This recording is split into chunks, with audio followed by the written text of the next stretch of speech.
yes, it's yeah, terrifying. Ya le doy admiro. Espérame. Tienen que configurar el streaming en YouTube y Facebook. Ya creo que ya está, nomás. A ver, déjame que el dashboard. It says online. Live, creo que ya está. YouTube acá en la pantalla. Live from Monterrey, welcome. Okay, we can admit all. Okay. Listo, Ari, todos tuyos. It's online.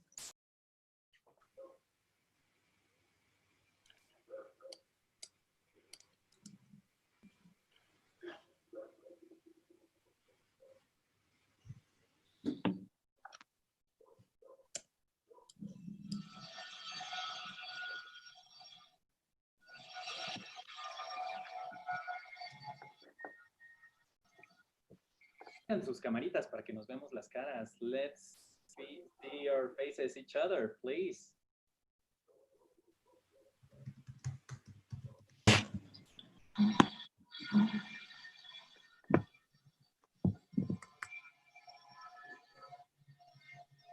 All right. Thank you. Thank you so much for you to be here. If we can wait a few minutes just so people can join. Yes, if you can, everybody, if you can turn on their camera so we can say hello before.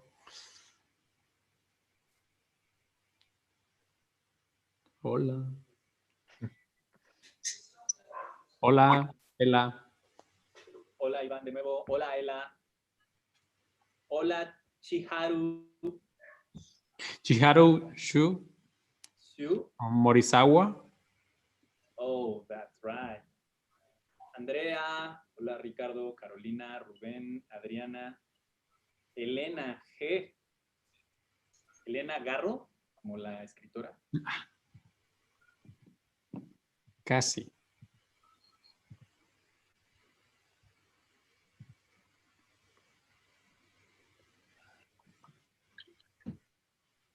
¿5 minutos para comenzar mientras llegue más gente? Yep.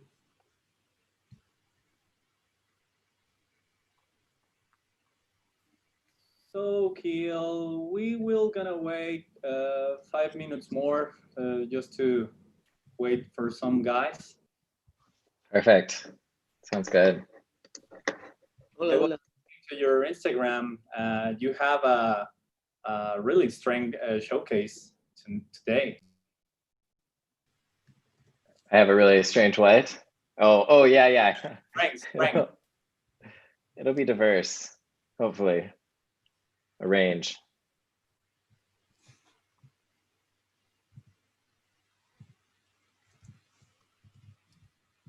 Hola, hola.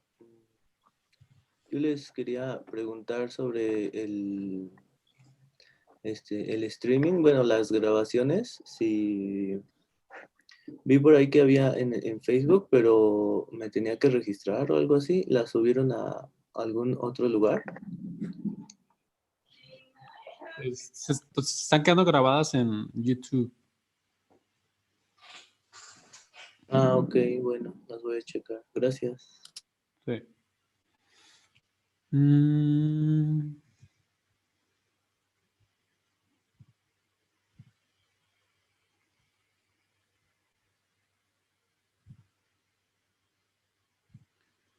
Live.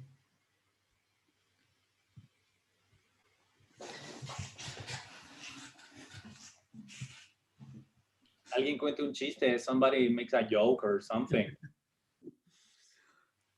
I will check the New York Times to see how we are doing. Yes.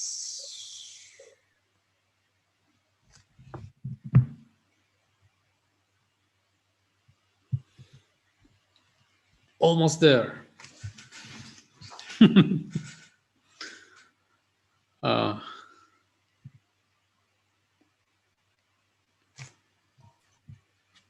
Okay.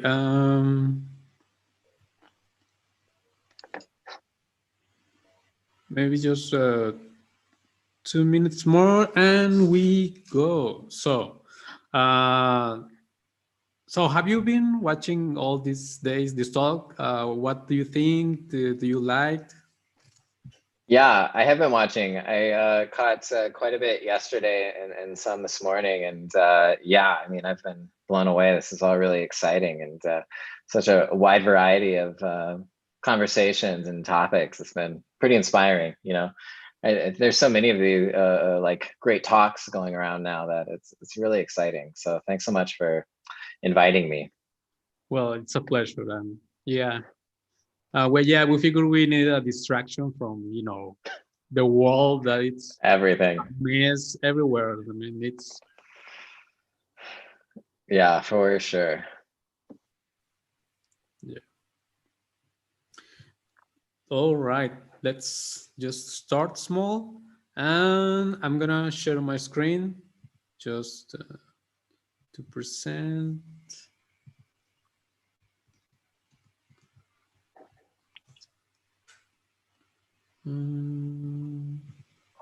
Yes, Ari. Hola a todos, buenas tardes. Muchas gracias por estar de nuevo en esta tarde con nosotros. Y bueno, primeramente les queremos presentar a nuestros sponsors que nos han ayudado en realizar este evento. Primeramente Typemade, muchas gracias. Foundry, que nos ha estado también apoyando. Adobe Fonts. Y pues Morisawa. Muchos amigos de Japón.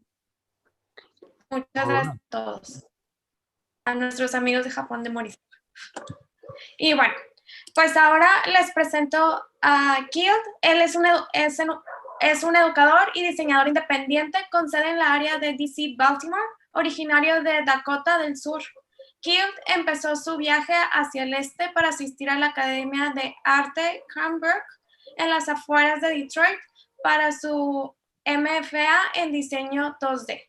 Luego se unió al departamento de GD en Maryland Institute College of Art en Baltimore como miembro de la facultad a tiempo completo, y ahora se mantiene un estudio independiente activo con clientes como el New York Times, Wall Street Journal, Apple, The Verge, Disney, Marvel, Booz Allen, Hamilton, The Balfour y Ray-Ban.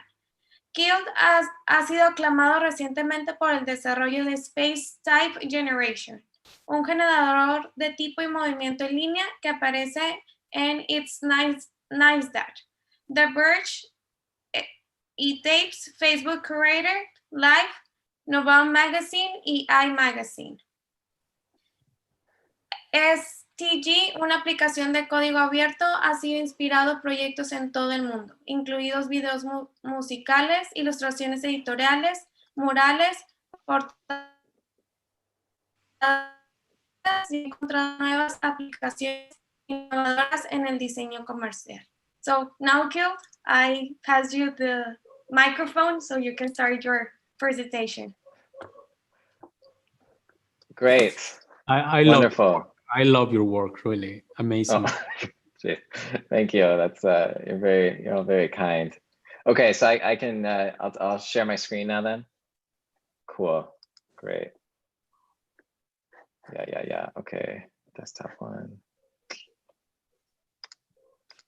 Okay. All right. Do you all have me? Yes. Great. Cool. Well, hey, thank you so much for having me. I was just joking with our host that I did come prepared. I've had these next to my desk all day, depending on how the results go. So if you see me scramble away and grab one of these, something has happened. Or maybe you all could like keep me informed in the chat. But yes, I am Keel Muchiknaus. I'm in Northern Virginia right now, inside the DC Beltway. So right in the heart of it, really. Yeah, I've been tuning in over the past few days, and I'm really honored to be here, really excited to be here. Everybody's so knowledgeable. It's a little intimidating, to be honest. But let's talk about it. I'll talk about some of my research I've been doing, Space Type Generator, which has been, you know, my studio practice recently. And so I'll give a brief history on that and then kind of talk about how that's lent itself to my current studio practice. So like the thing I would like to focus around in terms of this is kind of my relationship with tools, as I've been a maker in graphic design and illustration, and how I've kind of recently over the past few years revamped my practice to not so much think about designing designs, but designing tools, and kind of how that has impacted what I've been doing in some of my current work. And in order to do that, I'll do a brief history first. Yeah, there we go.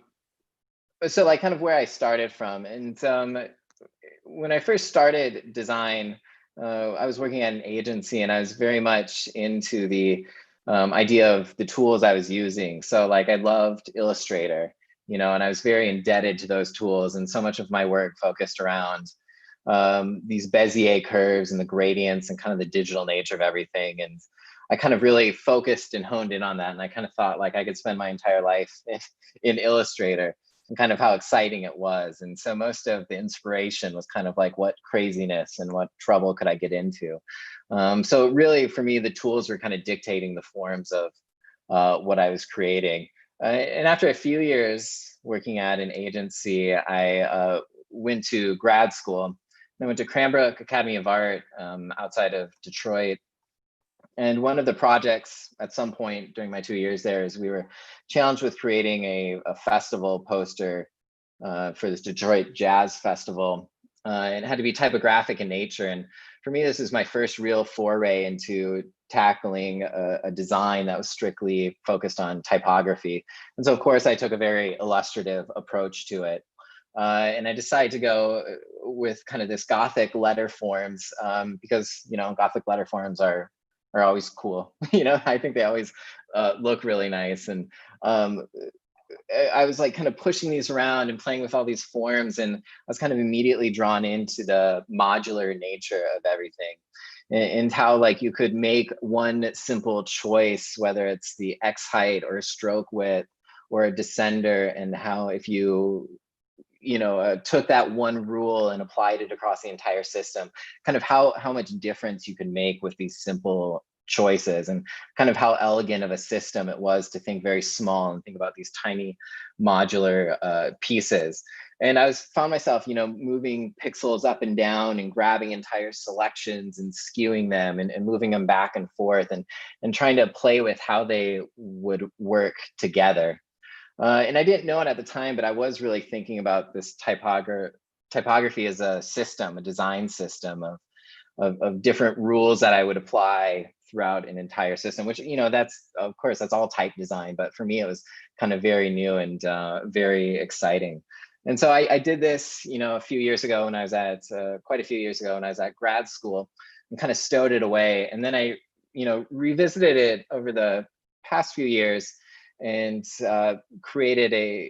revisited it, but this time with kind of a new format. And I created something called Mercurial Black, which is a variable Gothic script.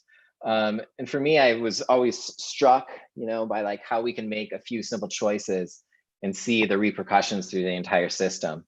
So I broke down the letter forms into these very simple variables, but then I kind of had to go nuts on the math, and I'm sure there's an easier way to do this. But I took these I kind of boiled it down to 4 choices, thinking about how black letters are created. And it's the angle at which you hold the pen, the length at which you pull it down, and then those same choices when you do a horizontal stroke. And so through those 4 decisions, I kind of thought, rather than doing these pixel pushings of pushing things up and down, could I create a system where those were variables and where those I could just use it? And so, I mean, this isn't anything new or mysterious nowadays. It's a variable typeface, right? But for me, this is all very exciting. And so I brought it into a coded environment, P5.js.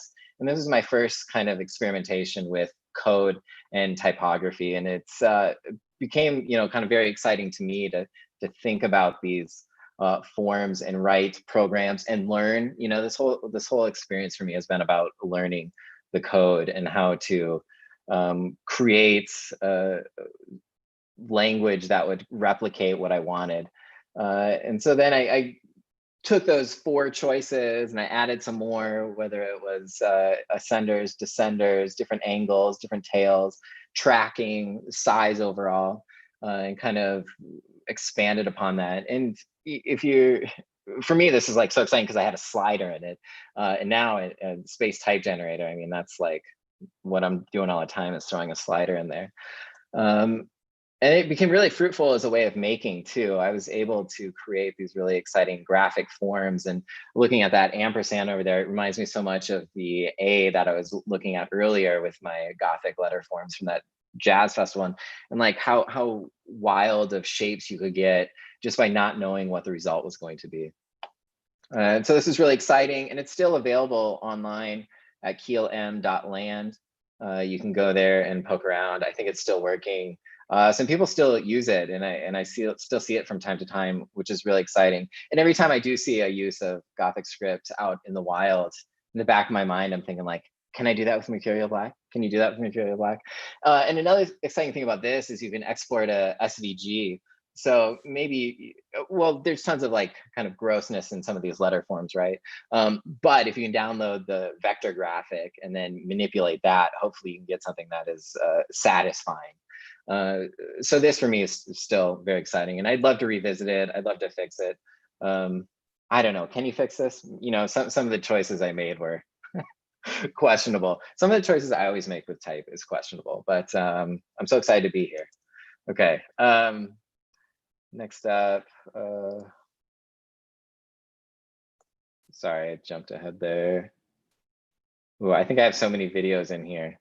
Next up, I'll talk a bit about my type and space work here. So that was my first foray into code, and some of that work being type and code kind of meeting together. Then the second component of kind of what I've been doing had its genesis when I was teaching at MICA. I was creating these augmented reality graphics, and kind of playing with kind of how exciting and how powerful After Effects is. In like instantly, you can kind of like take any sort of footage you have and track it in real space, and create these faux augmented reality creations. So this is all After Effects, and I was teaching students how to do this, and we were having a lot of fun with it. And again, it's like magic, you know, you take a video of a space and you're able within just a couple clicks to create these really cool applications of graphics in that space. So I kind of kept pushing this, we kept having fun with it. And I started playing around with more elaborate structures and forms. And so this was the beginning of my typographic chandeliers, and having a lot of fun with the faux augmented reality of it, and really decorative approaches to typography in space. And I wouldn't know it at the time, but this, of course, is the beginning of space type generator.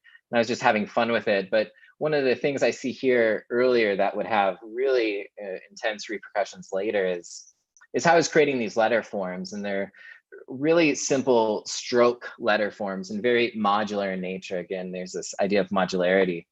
And they're just paths, right? I wanted to create a type form that I could stretch along an X or a Y axis that wasn't too graphically demanding, or demanding on the Bezier curves, something that was very simple. So these are all just monostroke, mono width, monospace typefaces that I created in Illustrator. I've grown to call this typeface lo-fi mono because it is another variable typeface. But a very kind of lo-fi quality version of it. And so I was doing these inside of After Effects, and in order to create lots of these, you know, again, thinking about how I could iterate with the tools, I created lots of expressions and rigging these together and connecting things to sliders. And the concept here is very simple, taking a letter form, pushing it out along a Z-axis, and then rotating that around a singular point to create a cylinder. And then thinking about like, well, what if that radius that parameter had a wave to it? Or what if it rotated up and down? And what if you took all those waves and those rotations and offset it, and then you get these kind of very elaborate looking structures? And when I was creating them, I was using a lot of expressions and sliders. And thinking about it now, it's very much built with, let me go back there, I keep jumping ahead. There's a lot of videos in this thing. But I was doing it a lot with code, you know, and thinking about how they were built in the beginning there, it very much was about a coded structure, you know, there were pre-comps in there, and thinking about how that relates to code, that's kind of an object, right? Like creating a system embedded within a system, and I wasn't thinking about how well it lent itself to code, but it became very obvious that some of these things I was creating in After Effects, you know, the way I was thinking about them, the systems I was implementing to create them, were all had kind of a DNA in code, which is very exciting. And so all of these still have that same approach, where those are just mono stroke letter forms moving around in space, and they're not applied to a 3D surface. You know, After Effects is not super slick at doing that without any sort of crazy plugins. So all of these letter forms are kind of like looking above and below at the letters around it, and using tangents to create kind of a smoother quality to it. And I really pushed this, and I was really thinking about like, how far can I push it and how fast can I iterate? And After Effects was not having it. You know, I mean, I was using depth of field, which of course is a real resource hog. And so using this inside of After Effects, I was kind of hacking After Effects, trying to like force it into this coded structure. And it wasn't having it, and I would have to render things overnight and take a look at it. And even though they were kind of simple in nature, it still took forever to kind of see what I was doing. So I decided maybe the tools were the issue. So I switched it up a little bit. I took it into Cinema. So here's my approach on Cinema. And of course, there's like probably loads of easier ways to do this, but I was really excited about the Espresso editor with all of the nodes. And so I tried to recreate one of mine with nodes, and you can see it in the corner there. It was a disaster, and it did not work very well, and I didn't know what I was doing. And again, I know anybody that uses Cinema 4D out there is very probably appalled by what they're seeing here, but it was an attempt, and the results were okay, right? And they looked good, and I was able to get some of the same forms, but it was way more trouble than it was worth. So I decided, rather than go into like real intense trying to find the right tool to create these forms, what if I stripped it all away, and what if I brought it into a coded environment? Because again, like the whole basis around it was code. And so what if I took all of those away and then played with them inside of processing? And the translation into processing was like surprisingly simple. I was able to think about all of these really easily. And rather than sliders, there were variables. Rather than pre-comping different animations inside of one animations, it was just creating objects or other sort of functions that I built.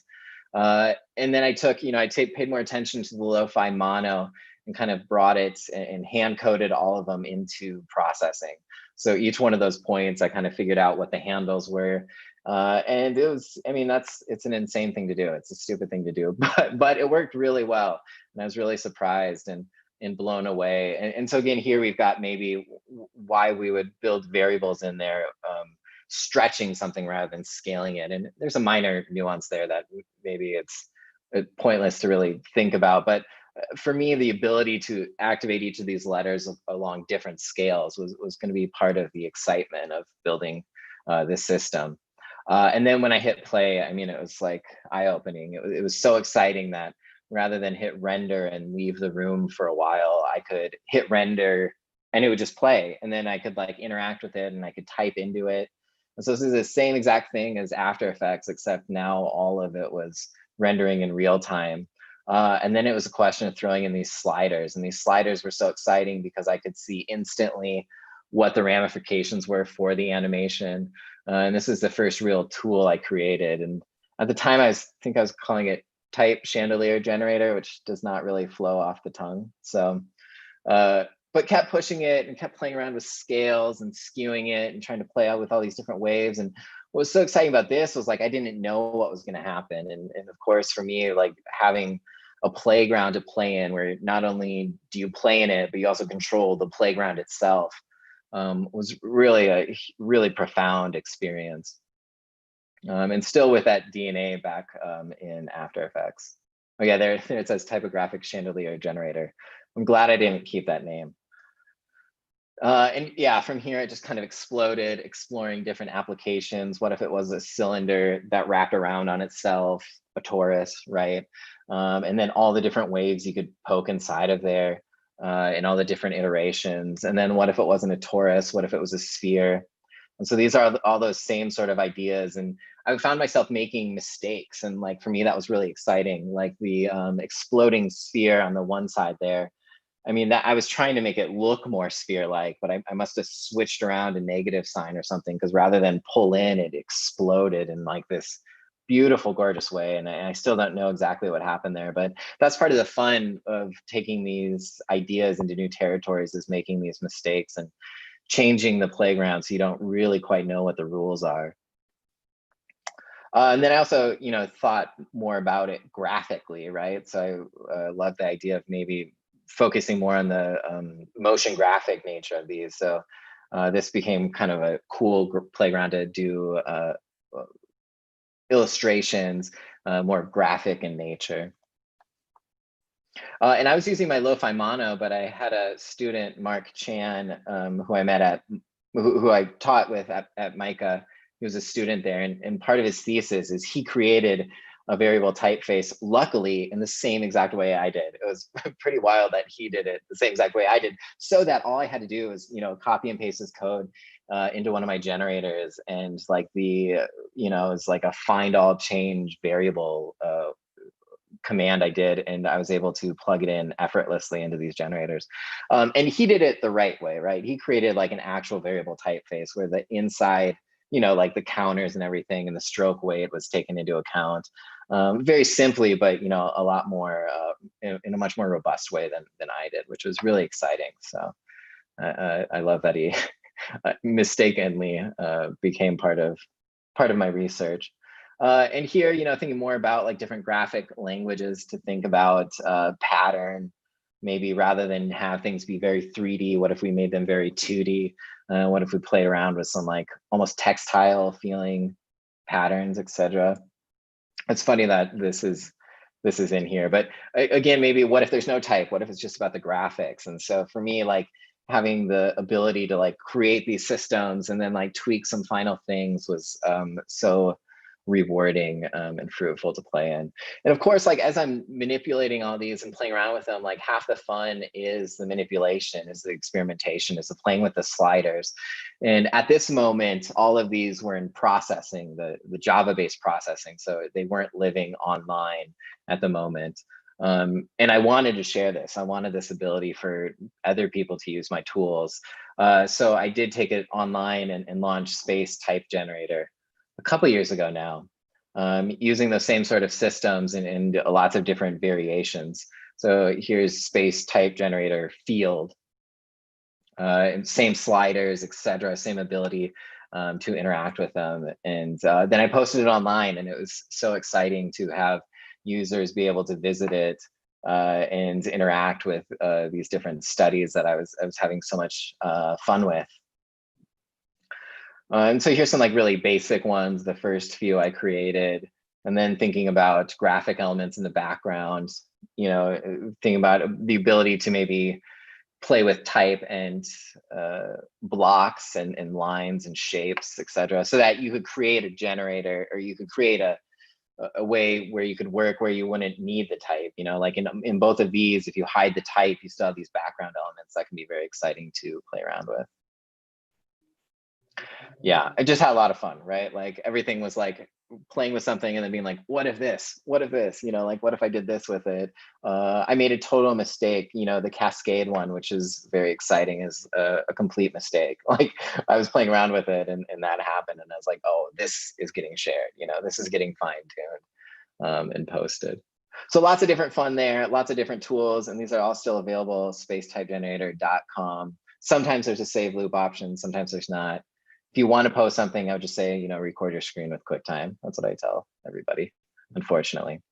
And something that was really exciting that happened during this time was Post Typography from Baltimore reached out to me, and they had found Space Type Generator, and they've been poking around with it. And they actually had a client, the Grit Fund, which is an arts foundation in Baltimore, and they were playing around with it and wondering, is there a way in which we can take Space Type Generator, use it as a tool for another team, like an internal team, and could they generate graphics from it, generate social media content? So this is the first time that I brought a generator along with some other people into a commercial space. I mean, maybe not a commercial space, but like a client was involved, like we had our say in it. And it was so exciting to have Post Typography, which they were great designers and had some really great insights into it. And they kind of broke some of the tools. Well, I mean, not break them, right? You can't really break these tools, but did things that were totally unexpected to me. And for me, this is like such a great sign of collaboration, that they would take this tool that I was like, okay, I know this tool inside out, like I know what you should be doing with this. And they took it and they kind of made it their own and kind of had all these new thoughts about how different visuals to create with it. And for me, that was just such a sublime moment in the STG history. And they also had some thoughts about lo-fi mono, which again is still just a stroke. So how can you have some nuance and stroke? I, of course, spent almost no time developing that type. I just wanted to play around with these. But actually thinking about, visual compensation, trying to make everything be not so uniform, but give it a little bit more quality. So in the background, you can see my gray version. In the front is their, kind of how we handled it. And some of the 3D-ness that how processing or P5JS handles strokes in 3D is a little bit awkward and strange. So, we had to think about how much thickness could we have with this typeface. And so we launched this for them, and they had some presets that they had built for different things, that's for different types of color combinations and animations that they could then create and export stills or take screen grabs and post it online. So this is really exciting for me to see some of these graphics manifest themselves online. And in their social media, and seeing how Post Typography worked that together was very rewarding, very exciting.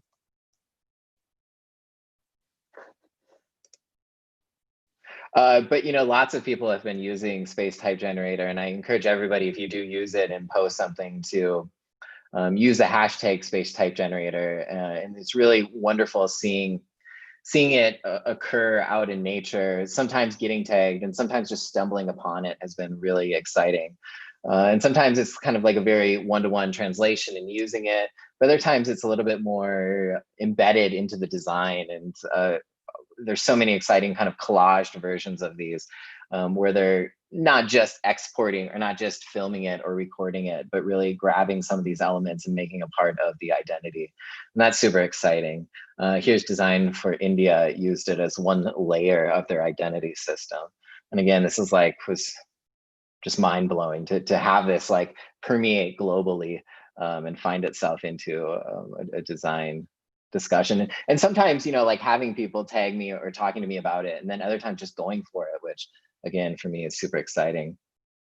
Here's Maxim Doska used one of Coils and didn't even use the type in it, but just used the stroke for it in one of these super beautiful designs. I'm so mad I missed out on this sweater. If you own this sweater, let me know. Let's talk some figures, right? I think it's such a beautiful design and work. And here it is on here. And what's I think so exciting about this is there's kind of a collaboration going on here without me even knowing it, responding to the tools, responding to what you see in the tools, and allowing that to draw you to certain design solutions or certain ideas. And so kind of without knowing it, we were having a back and forth, which is very exciting. And later we created this design that was also on a t-shirt that you could scan and was part of an AR situation. And he provided the type and the concept, and this is right at the beginning of the lockdown of the pandemic. thinking about houses and giant fields and all of us staying home. So I was so excited to get to cross paths with him again. Okay, this next one is a music video. Can you all hear that? You got some audio? No, I don't. Well, of course, you should all listen to this music at some point, but that's not important. But it is important. Ryan Norman, I love you for doing this. Check this. You all have to look this up on YouTube. But Ryan Norman created this cool lyric music video using Space Type Generator, and like I'm just so blown away that it turned out this well, because he must have, you know, screen capped it, remapped it so it ran smooth. Brought it into some sort of video editing software to match it with the audio cues. I mean, like, it's so exciting. Like for me, again, a cool collaboration that I didn't really even know was happening at the time. And not only is he like, you know, responding to the tools, but also to the presets and kind of playing around with those presets in very exciting ways. And he's not the only one. This Corbu also created a very cool lyric video in much of the same way, responding to some of them, much more of a collage way, incorporating footage and textures and some kind of visual distortion. Oof, cool, right? I get so excited. I mean, I feel like it's maybe a little self-serving, but it's so exciting seeing, you know, like something that was not intended for a purpose be repurposed for it and to be embraced in such a way. Yeah, lots of other usages, sometimes like as background elements, ancillary elements, sometimes, you know, like this one on the left here, like feels very hacked together, something I wouldn't have considered, but using it kind of as a textural element is really exciting, you know, to kind of see and to kind of not feel like, oh, that's my piece, but that's their piece and that's them doing it. Here was a campaign, this Capture for Congress by an agency in DC. They created a bunch of GIF stickers and used some of the generators to create that. And I think the biggest use of STG was on the side of this building from Lost Optics, used it to generate some of the graphics. So on the left there, it's kind of in the middle. And again, you know, playing around with how that's, you know, like there's a cool collaboration going on, a cool response to the tools. This is all very exciting to see it embraced globally.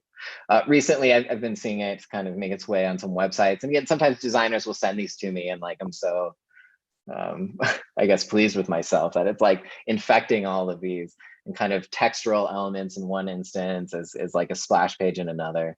And these are all kind of very exciting to me. And so I was thinking about this idea of collaboration and about using the tools, and then also playing around with physics engines and starting to think like, rather than it being a very simple thing to do, what if this whole collaborative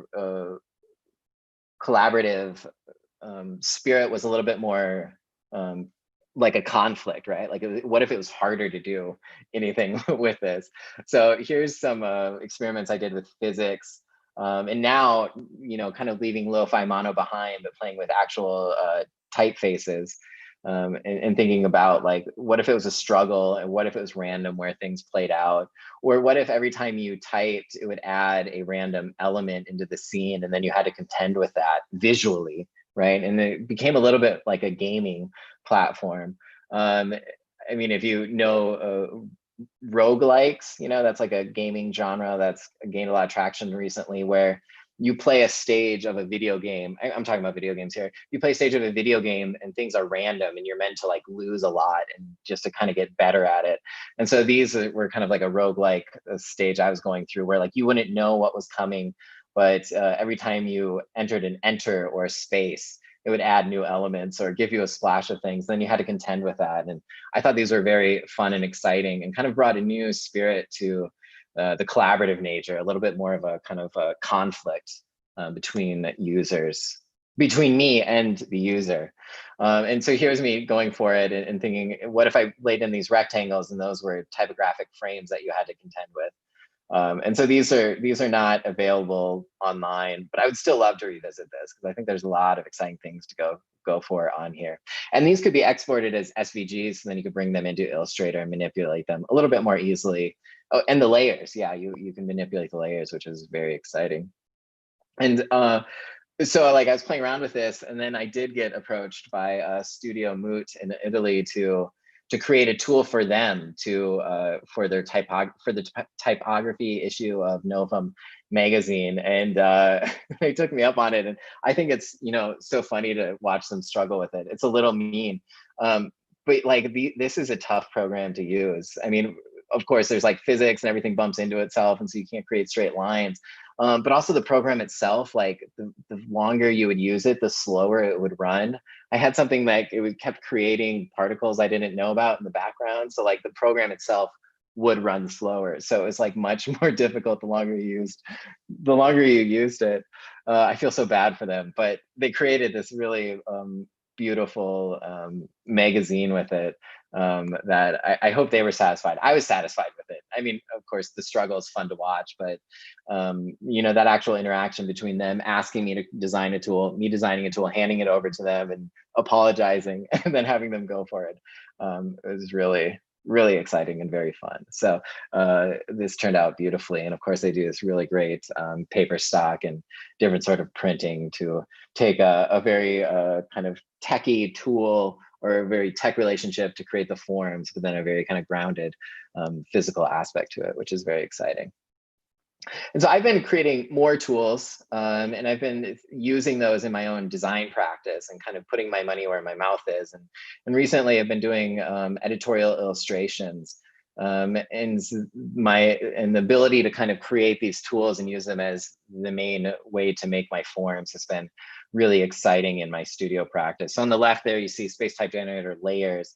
And on the right, you know, kind of basically the same exact thing for an editorial for the New York Times. And this is really exciting to leave behind After Effects or the Adobe products. And yes, there's still like some back and forth, and I will take things into After Effects. But for me, most of these forms are being dictated by the tools that I've created and I've kind of gone into and set up these parameters. And that's been very satisfying. And here's some more too. Now we're revisiting my love for Bezier curves, and you're going to see that in the last of these slides.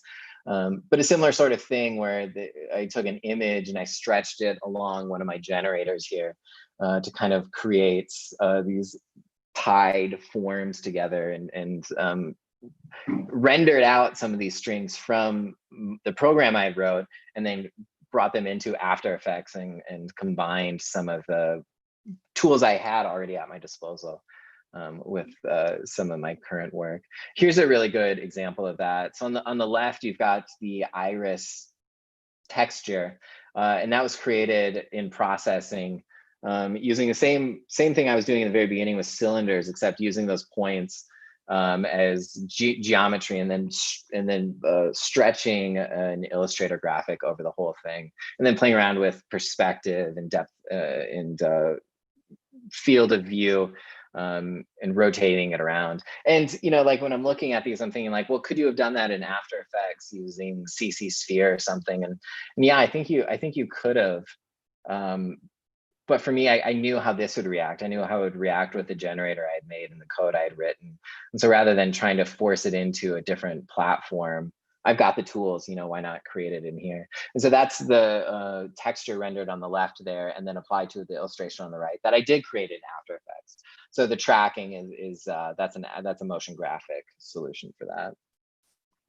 Similar sort of thing for this Wall Street Journal piece where I rendered out the planets and then brought them into After Effects to composite them into each other. And so like the curve of the planets, I mean, I wish I was a little bit more intentional about that, or that they lined up a little bit more. But it was a little bit challenging to try and figure out that timing, the time remapping, etc. But it turned out pretty fun. And like a .com planet is a crowning achievement, I think, in what I've done with my life. And another funny thing about those images on the left, those animations, the planets, is that I green screened them out. You know, I mean, they're not green, but they are keyed out, I guess. So I did actually try and think about, okay, what's the most different color to have in the background? So I could just like key that light out. So it was easier to work with in After Effects, aside from just using masks, which I guess is also an option. And now I'm kind of at the point where some of these are informing each other, right? Like the tools I make are now informing some of the solutions I come up with. So just this week and the end of last week, starting a week ago, I guess, I worked with The Verge to create these animated headlines. And we went back and forth on like how they were to be constructed and everything. And we ended up with just going straight video, which was pretty easy to do. But as I was working at it and looking at it, lots of the inspiration for how they were built and constructed came from the coding work I had done. So that was kind of a way in which like some things I was working on informed it. Some of the tools I had made with informed the solutions I was coming up with. So it has been kind of a very exciting way to think about things, not so much as like this tool versus that tool, but just like, here's the visuals, how do I create them? And then being inspired by some of the tools I had made previously. And more fun with Bezier curves here. Here's a recent generator, the string generator being used for the Because art show at Wolf Olin's. I worked with Forrest Young, had this idea to use it as a headline and to have some of the information inside of the type and have that be some of the stuff that was distorted. And this was really exciting. I mean, I love Wolf Olin's, I love Forrest Young. It was a huge inspiration to work with them, even if it was a really quick turnaround. But it was very exciting to do this. And the lettering there also kind of harkens back to my early vector days. I've always had a fondness for hand lettering and scripting and stuff. And so being able to do that with a tool I created and create these cool gradients was super exciting. And yeah, some of the most recent ones I've been working on have been very graphic in nature, I would say. Very much maybe less focused on waves and geometry, but more thinking about graphic design. So version strings is a Bezier generator where you can do, I suppose what you could do inside of Illustrator with brushes and strokes, but these are animated and you can stack them and play around with overlapping them. And I can't tell if this is really fun or really frustrating. You all should let me know, because like I love Bezier curves. And so I find myself doing Illustrator commands that you can definitely not do in this program.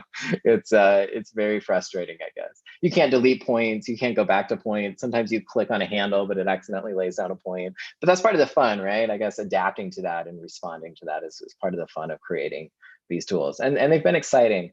And this summer I played around with this Perlin noise distortion on some typographic forms, and that was really exciting. Again, trying to tone it down on the waves and trying to focus on other ways in which you can use and make, and maybe even cutting down a little bit on the sliders themselves. So maybe you have less sliders, and I, as a tool maker, have a little bit more control over what is created. And those are both available at spacetypegenerator.com/danger and /string. And in the future, I'm going to keep pushing this. I got some ideas that I think are still graphic in nature, and those will be coming your way. So I thought I'd kind of go through that and leave a little bit of time for question and answer, if that's good. So thank you so much.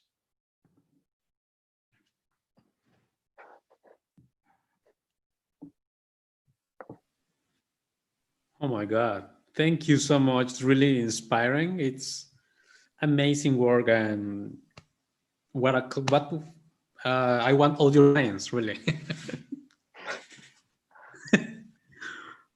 Oh my God. Oh shoot, did I stop the share? Okay. No, it's okay. Yeah, cool. So yeah, any questions? I don't know how this is working. Yeah, guys, if you have, but I have a question. How do you get into coding? Did you went to first graphic design, and then did you end up programming? Yeah, it's a good question. Daniel Schiffman's YouTube channel and his books, he's Daniel Schiffman's a really great resource for learning processing, and it was through processing, and I've always had a fondness for math, and I studied some of that when I was in undergrad, but not to the point where I was thinking about code and language and stuff like that. But it did become very helpful as I started to think about how some of the loops, some of the motions, some of the ways in which I was working with motion graphics kind of lent themselves to thinking about it in code. So it's self-taught, I guess, and lots of Googling. And it's still a lot of mistakes along the way. I think if you're a coder and you went through the code, which it is on GitHub, if any of you all are interested in checking it out, I think you're going to be a little bit horrified by what you see. But yes, self-taught, asking questions of some of my colleagues, and watching and stalking anything Daniel Schiffman puts out. So that's where I tell everybody to get started. And then Tim Rodenbrecher is doing some really cool stuff with processing as well. And how that relates to graphic design. You know, he's got a pretty clear bridge between those two worlds. And they're not as dissimilar, I think, as you would imagine. They're very close.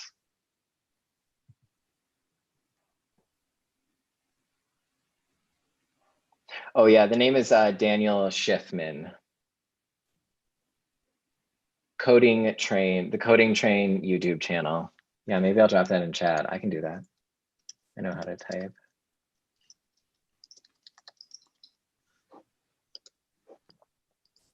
And all the tools you mentioned were in JavaScript?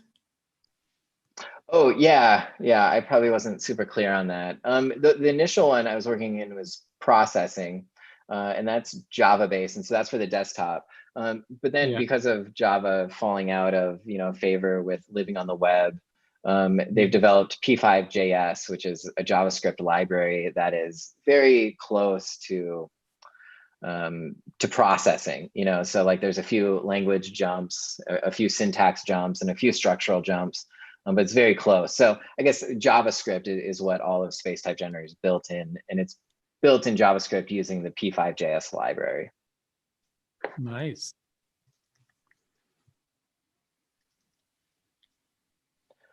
Oh, I see in the chat here. What are some tips you could tell your younger self? I mean, like, I just wish I had jumped into coding so much earlier, but but all of it is like would've, could've, should've. And I guess I can't really be too angry, because having arrived at it, I think is very satisfying, and the whole journey was really exciting. Well, one thing I would say is to not feel scared about what you don't know, and it's something I battle with, like every day. But I think earlier in my career, when I was like drawing on everything, and I was thinking that good graphic design is actually illustration. I had no idea kind of what it was, and I think it was what design was, what typography was, and I think it was because I was a little bit afraid of not knowing, of looking like I didn't know, and so I kind of shielded that. And so I continued to tell myself to like not be afraid of what you don't know, and to kind of embrace that curiosity and that feeling lost, which I still constantly feel lost. But yeah, I think that is something I would tell my younger self. So not being so hard on ourselves. Yeah, and being open to like learning new things. I think for a long time, I didn't quite know where to take my practice next, or like what to say with my practice. And something, if ever I'm feeling lost on like what I should do in my studio, I've got a freelance practice that's really exciting. And in times it would get real quiet, and it'd always be like, what do I do next? And for me, the answer has always been learning, and I've even kind of experienced that through teaching. And for me, the answer has always been like exploring new tools, reading new things, etc. I see another one here. What is the next challenge? I really like some of these more, I'll deem them as more like graphic solutions to Space Type Generator, where there's a little bit more influence on the final one, and it's maybe a little less textural, I think, in nature. I think some of the recent ones have had a little bit more of a poster-like feel, like a traditional graphic design feel. So I think that's something I would like to explore more. At one point I was exploring, what if instead of type, it was just different graphic elements? And I guess you saw that on my last slide, was rather than type forms, what if they were just simple graphic shapes, and what that would look like inside of the generator. And I've done that a few times, and it's been super exciting to see these unexpected patterns that emerge, especially if there's changes in colors or position or relationship from one tile to the other one. that's been, I would love to explore. I mean, there's so many things to explore, but learning is also one of them, learning new things.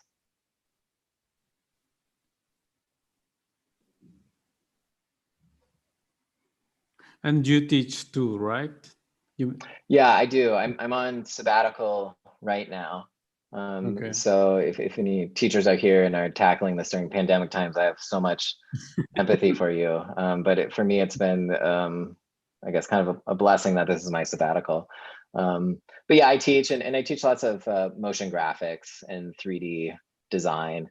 And I don't teach generative type or code per se, like I don't have a generative design class, and that's totally okay with me. I did one class and I was not very good at it. I don't know, there's something about for me trying to bridge the gap or communicating with a math mindset and thinking with a little bit more of a visual aspect. For me, I was not very good at it, and I really respect those that can do that.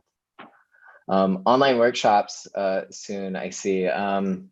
Yeah, there's a lot of interest in that, and maybe at some point, maybe I'll team up with somebody else and try and produce something. But again, it's I struggle with it. You know, I really like being in this world, but my ability to communicate it is a little bit challenging. Books to recommend. Daniel Schiffman, you know, again, I always feel like I'm peddling his stuff, but he's got some great resources online, some great books, some great free digital PDFs that you all should take a look at and utilize.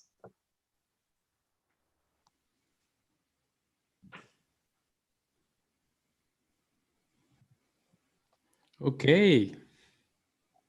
If you don't have more, oh yes, oh yeah. If you don't have more questions, well, thank you, Kiel. That was very inspiring, and we'll recommend all your tools to all people here in Mexico and your audience. And thank you so much for your time. And thank you. Great. Well, thank you so much for inviting me. This is really exciting and really an honor. And I hope I didn't too much disservice to typography as a whole with some of these distortions. No. Okay. Au contraire. Thank you so much. All right. Great. Thank you. Oh, hey, look at that shirt. Yes. Cool. All right. Thanks, everybody. Keep up the good work. I've been tuning in, and there's so much great stuff going on here. Thank you. Thank you.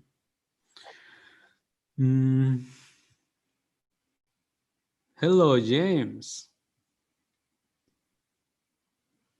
Yeah. James is in the house. All right. I love seeing TL stuff. I stumbled on that recently on Instagram. The space type generator is so cool. Really neat.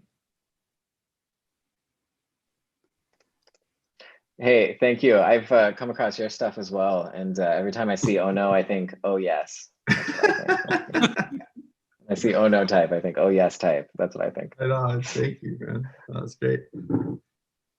All right, thanks. I'm gonna duck off now. Okay, have fun. Santiago, it's good to see you. Good to see you, man. How are you?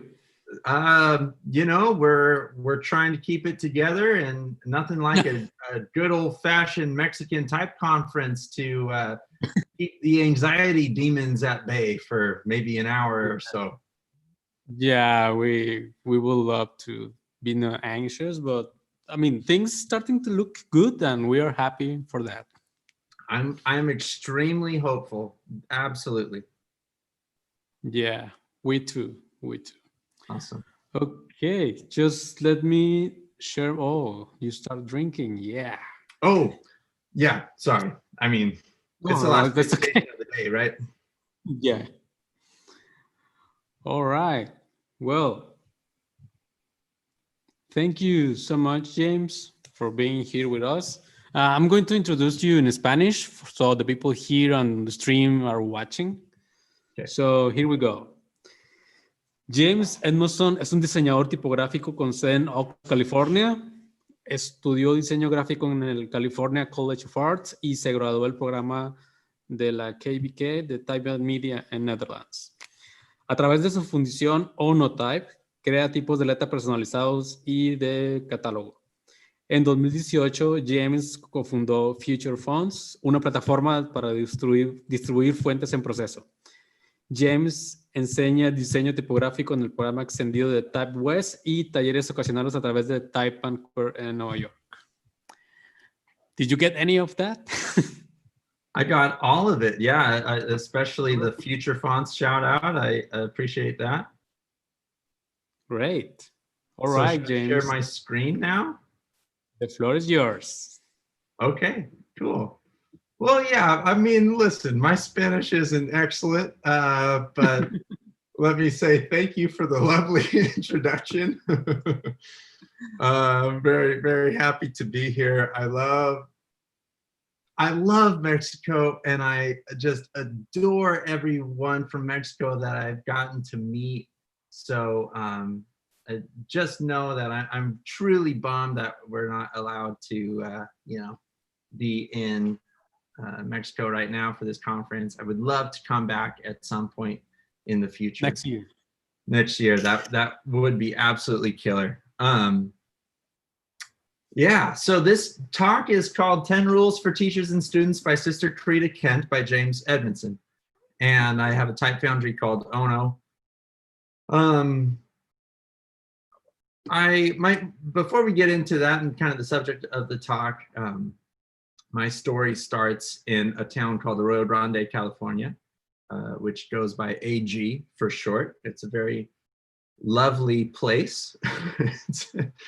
It's famous for agriculture, I guess. It's the kind of place where they have to remind you to not eat inside the 7-Eleven, if that says anything to you. It's the kind of place where you drag a tarp behind a moving vehicle for fun.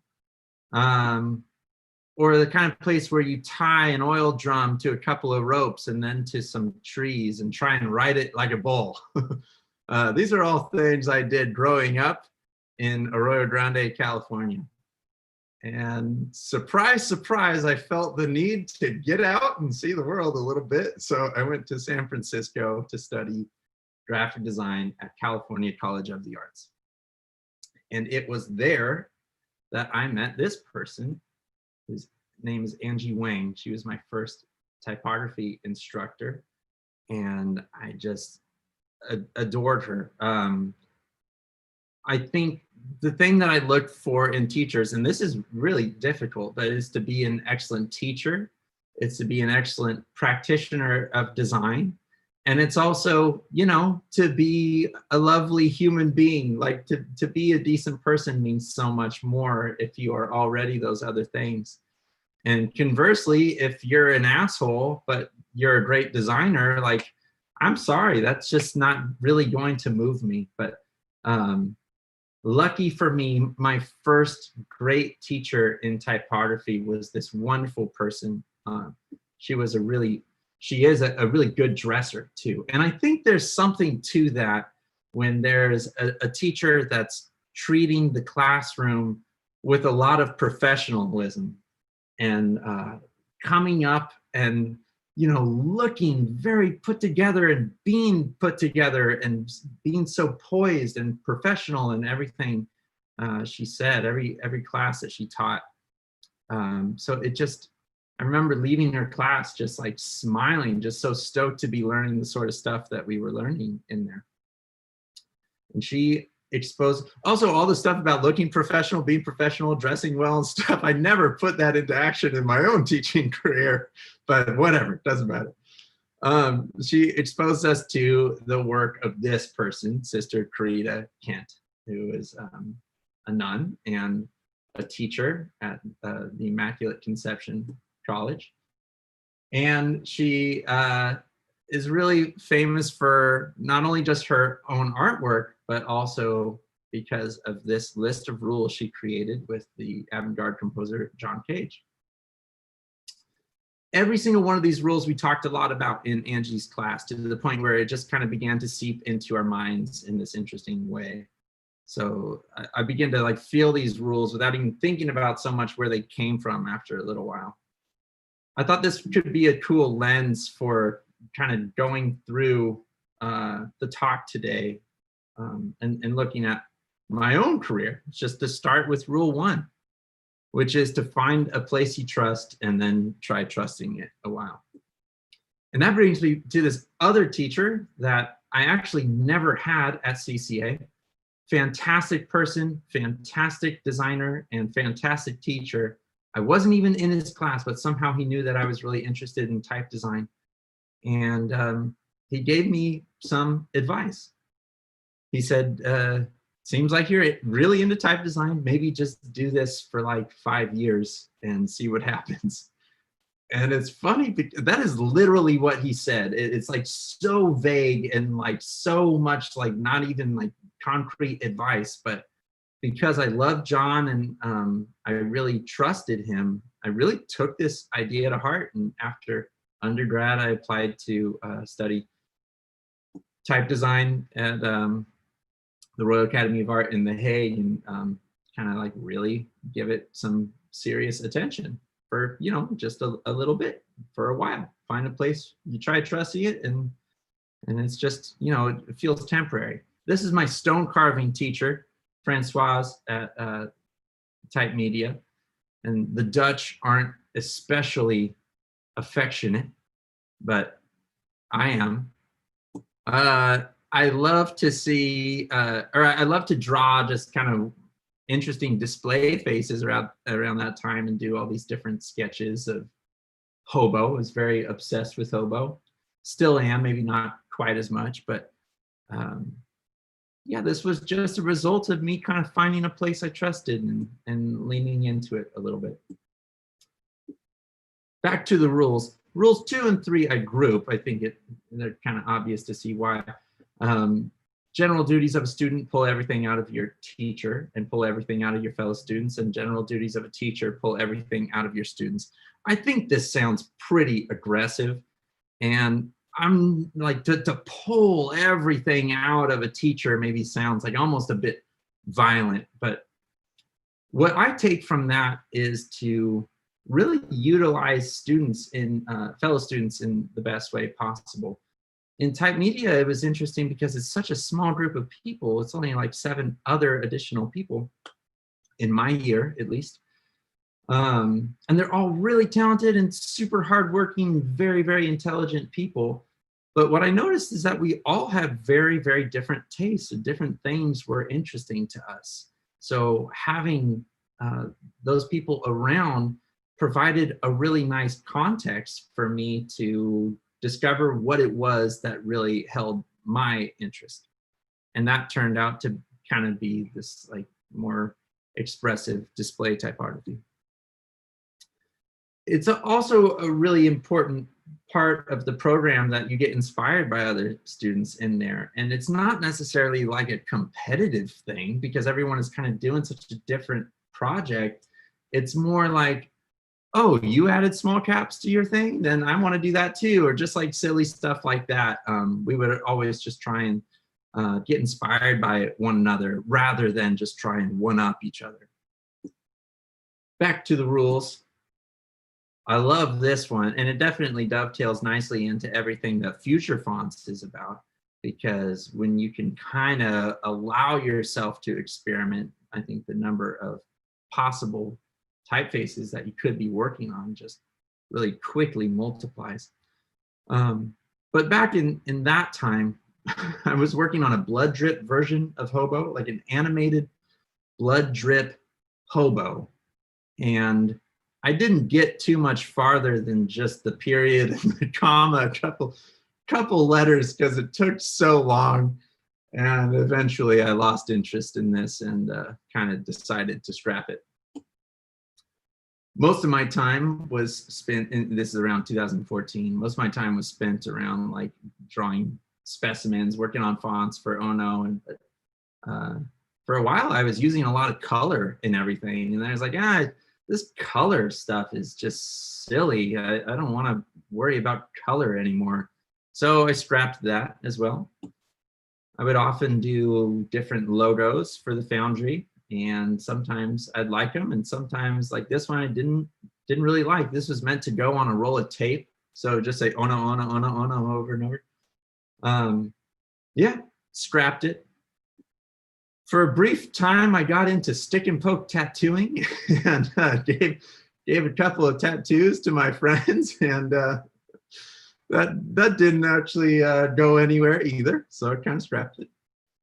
I had this brilliant idea for merch and selling posters where you just print a blank square on a poster and then write "is chill" beneath the thing, so you can write anything "is chill," and that would be a poster.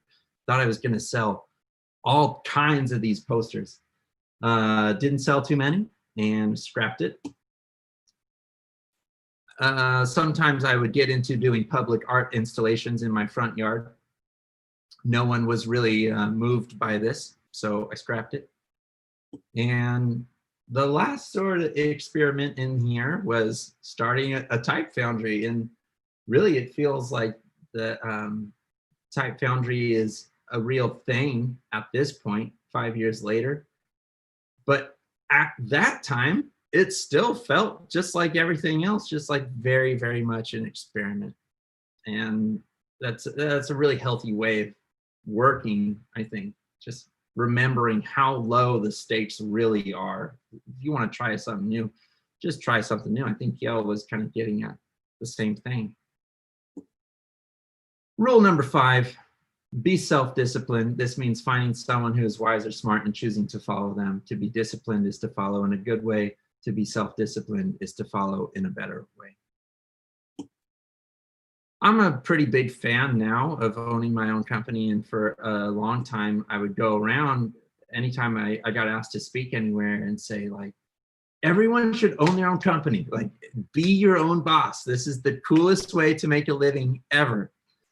But lately I've kind of been bringing that into question, whether or not, you know, everyone has the desire at all to do that. I think you do have to be someone who naturally has a bit more self-discipline.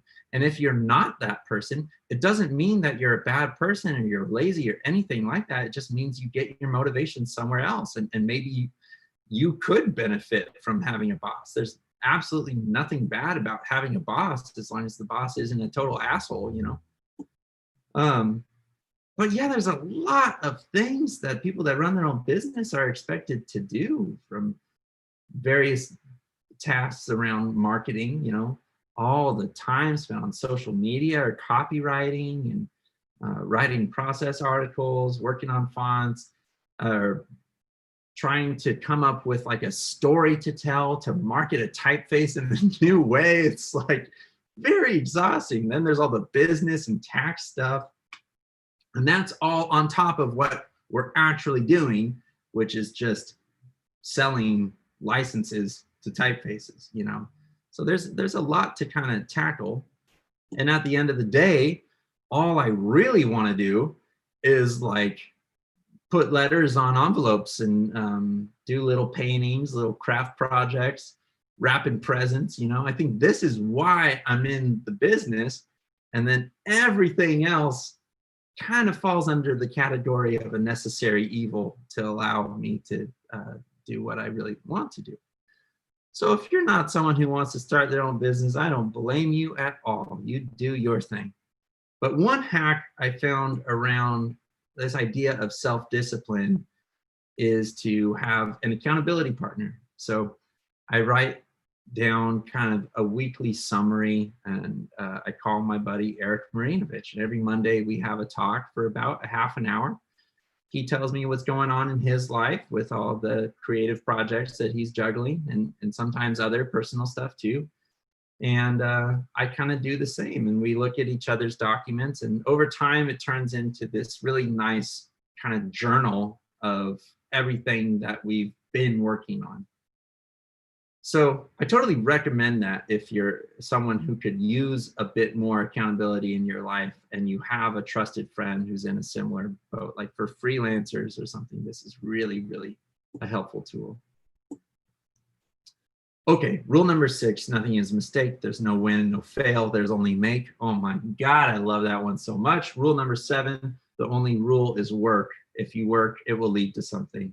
It's the people who do all the work all the time who eventually catch on to things. So bear with me. This is going to be the only sports metaphor of the entire talk. I definitely don't think of myself as someone who's ever hit a home run in like anything I did. Not in literal sports as a kid, definitely, and not in figurative sports as an adult in my career.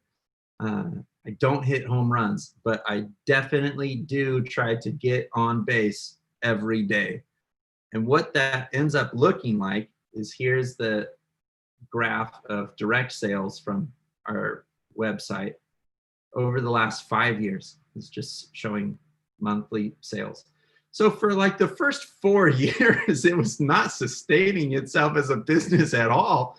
But I was still trying to, like, you know, maybe make one sale, like one sale a day in the early days would have been great. It was more like kind of 3 a week at best. But then slowly things kind of start to gain momentum.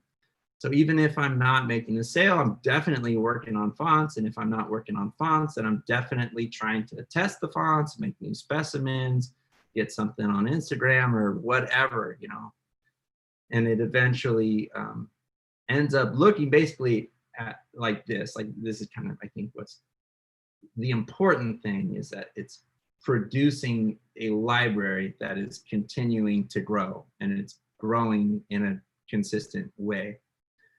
Not everyone has this point of view. A lot of people will work on a lot fewer typefaces and release them a lot slower, but they're typefaces that maybe have more longevity or more workhorse sorts of things. For me, it feels good to kind of have just this steady output of stuff.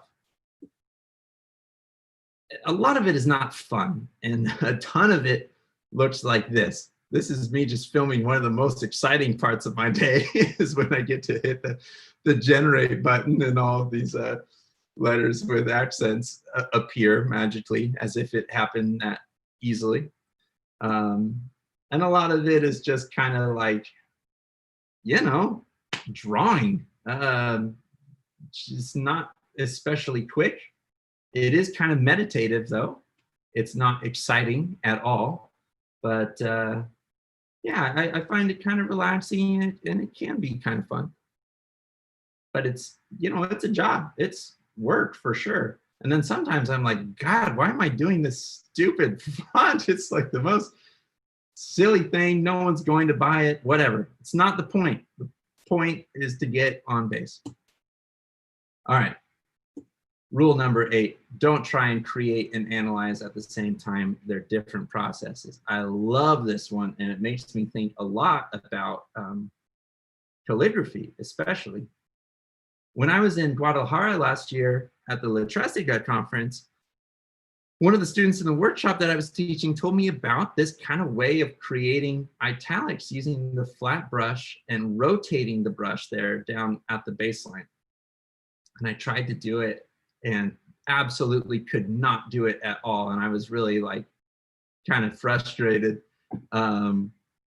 But it just took me a while to continue making the marks and then judging them, and then make the mark and then judge it and figure out what needed to happen. Like, it looks like a very simple shape, and it kind of took me a while to really understand what was going on there. So I think it can be easier if you separate those processes of, you know, practicing versus judging.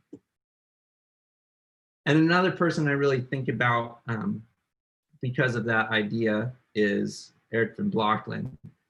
This person is probably, I think, will go down in history in the pantheon of great type designers as one of the best to ever do it.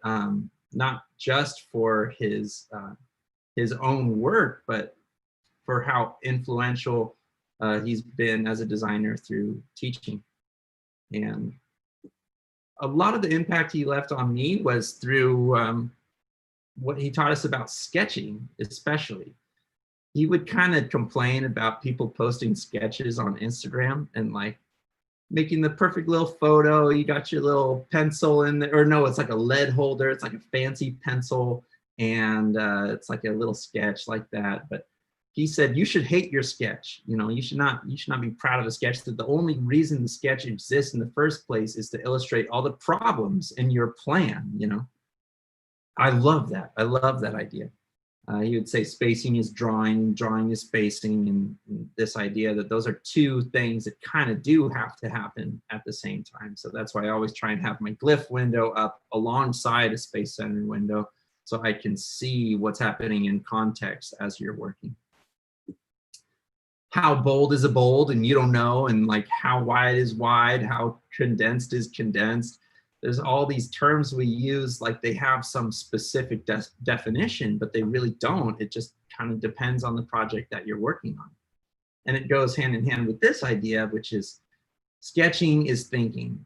And this definitely happened to him, or he would talk about this when students would say like, oh, what do you think would happen if I made my design wider, or I made my ascenders shorter, or I made the serifs bigger, like all these questions of different things you can do, like it's infinite. And as a student, you just want a little guidance, like you want someone to kind of tell you. But a good teacher, like this is what Eric would say, is you don't know until you draw it, but you can draw it in a really quick, really rough way. And if you're looking at it with the right eyes and asking the right questions, you could figure that stuff out pretty quick. Back to the rules. Rule number 9, be happy whenever you can manage it. Enjoy yourself. It's lighter than you think. I began quarantine in our basement, and this was the only place in the house that I kind of had to myself. So for Zoom calls and stuff like that, I needed to be out of the path of my toddler and stuff. So I'd be down in the basement. It was cold and kind of like damp down there. I'm surrounded by all this baby stuff. It was not fun. I was not too happy down in the basement. So I kind of began the process of hiring people to help outfit my garage into a space that I could kind of have type design stuff on one side, and then like anything else I wanted to do craft-wise on the other side.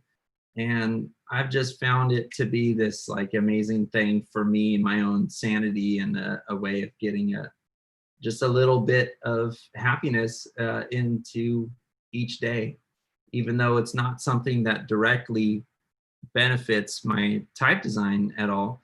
I think indirectly it does a lot for me to sustain an interest in type design, really. It's nice to have these two different things going side by side, and a lot of times I'll be waiting for glue to dry, and so I'll get to some kerning, or I'll be just really in a type design week, and then I know at the end of that I can kind of reward myself with working on a cutting board, just like stupid stuff like that. It kind of helps out quite a bit. So I've kind of stumbled into doing type design full time, and it's great, and I do love it, and I love the opportunity to do it as a job. But you know, like everyone, we all have a bunch of things that we're interested in, and it's nice how they can feed into each other. Rule number 10. I'm sorry for the keynote sparkle on effect. I just couldn't get enough of it. We're breaking all of the rules, even our own rules. And how do we do that? By leaving plenty of room for X quantities. And that is a quote from John Cage, that avant-garde composer. So much of my creative practice is a response to wanting more control in my life. Anyone with kids can maybe relate to this in some way, but it's so relaxing to go into RoboFont and know that I have all the tools necessary to do absolutely anything in there that I want to do. So I'm kind of looking for more ways to maybe inject a little bit of chaos into my creative practice, and maybe that's what having the shop allows me to do as well. And that's why this slide is blank. Last time I spoke in Mexico during the talk, I did a shot of tequila, and it was because I was losing my voice. And so right now, I think I will raise a glass to, oh, Santiago's gone. He's running away, hopefully to get a shot of tequila. I just want to say, yeah.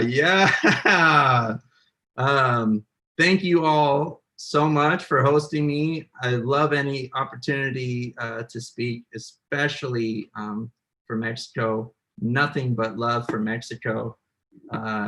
So yeah, we'll definitely just raise a glass to the fine people at TMX.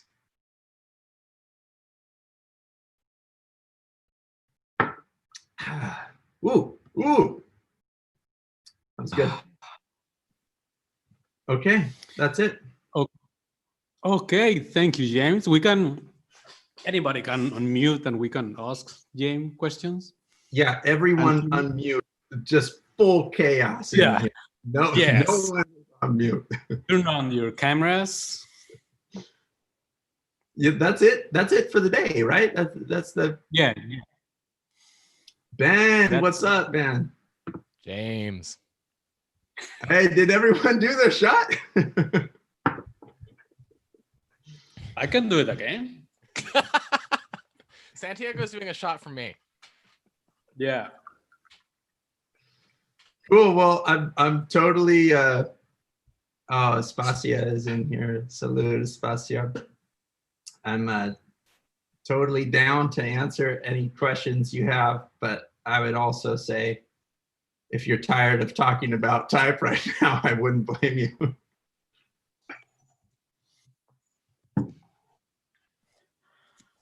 No, it's great. Let's see. Questions? How long did you stay on the barrel bowl?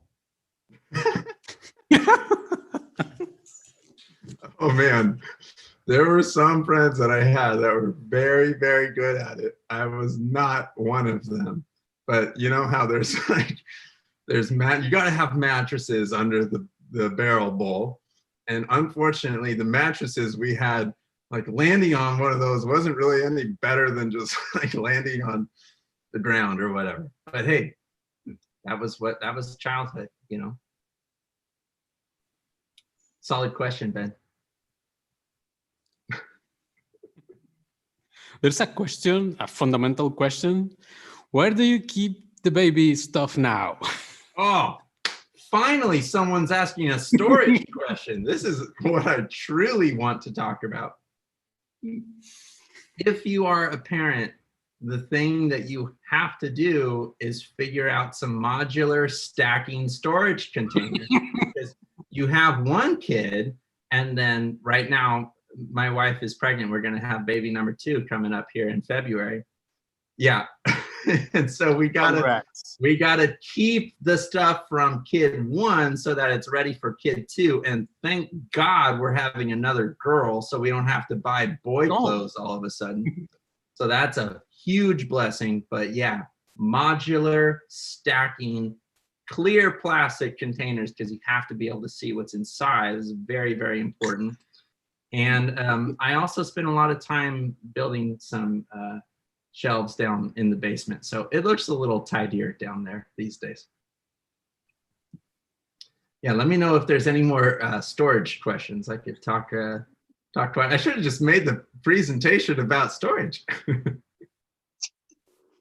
But going back to the control thing, that's like how it's so stereotypical of dads, the need to pack the car before you leave for a road trip. Like the dad is the one that's up at 4 a.m. packing the car.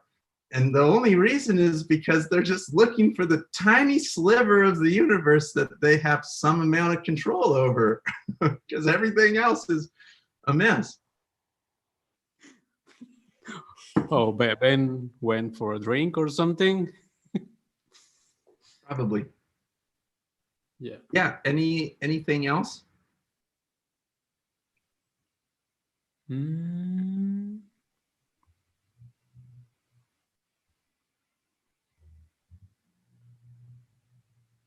You can unmute, Ella.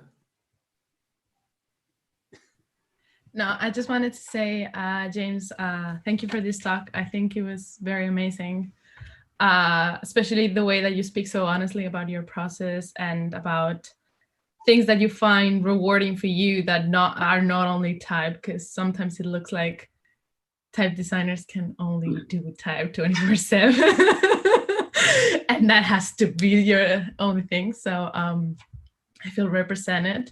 Also, Eric told us that you have mastered time, and and that is like your master. And now seeing this talk is like, yeah, definitely. Mastered time? What does he mean?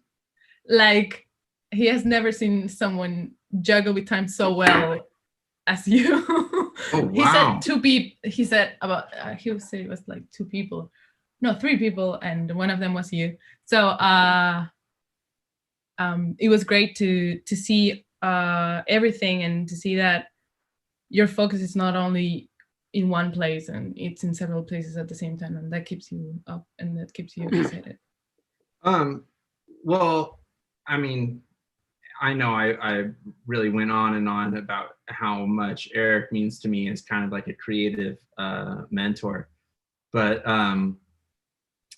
I think a lot of type design gets hung up on perfectionism in a way that really does more harm than good a lot of times. And some people, you know, can do it very, very well, and it's very much a part of their process, and like their quality is just perfect, and there are never mistakes in any of their typefaces. Ben drinking his Nelly Budweiser. I think for the rest of us that are kind of mortal human beings, there's a ton of mistakes in my typeface. They're not perfect at all.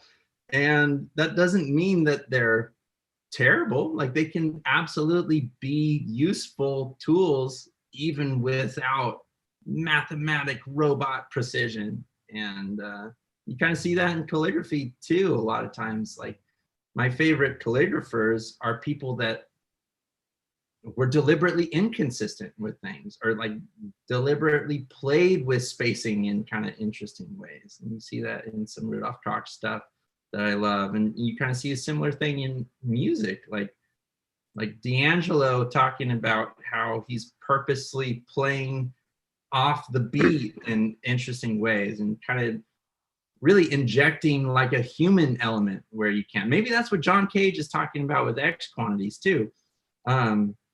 So I think for people that are super precise and kind of OCD on everything, type design can be great for them.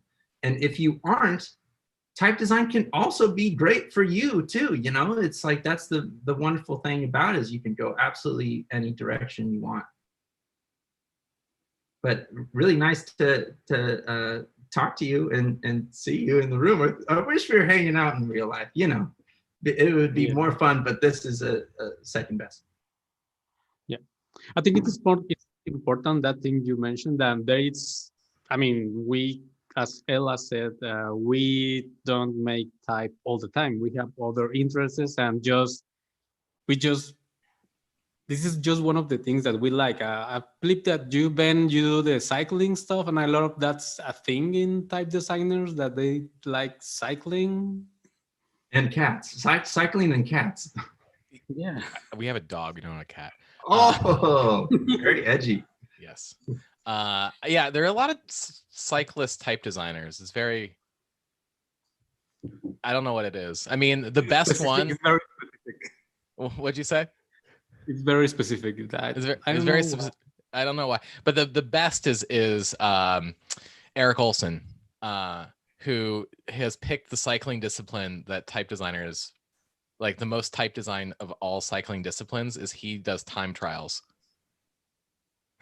So he's just by himself riding a bike as fast as he can. But he also is like the Minnesota like state champion. So he's very fast, faster than I am.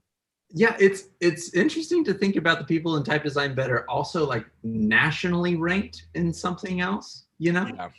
Like Julian Waters, in like the broad nib calligrapher, is super good at table tennis. It's just like incredibly, like he's like a nationally ranked table tennis guy. I don't know how good. I don't think he's playing in the Olympics or anything, but the guy is a serious table tennis player, you know? And we all know John Downer loves water polo. Come on. Yeah, he is nationally ranked. And Jorge, you know, I was actually digging because there is a type designer whose name right now is escaping me, who is like not quite a professional cyclist, but like is like a semi-pro in Europe.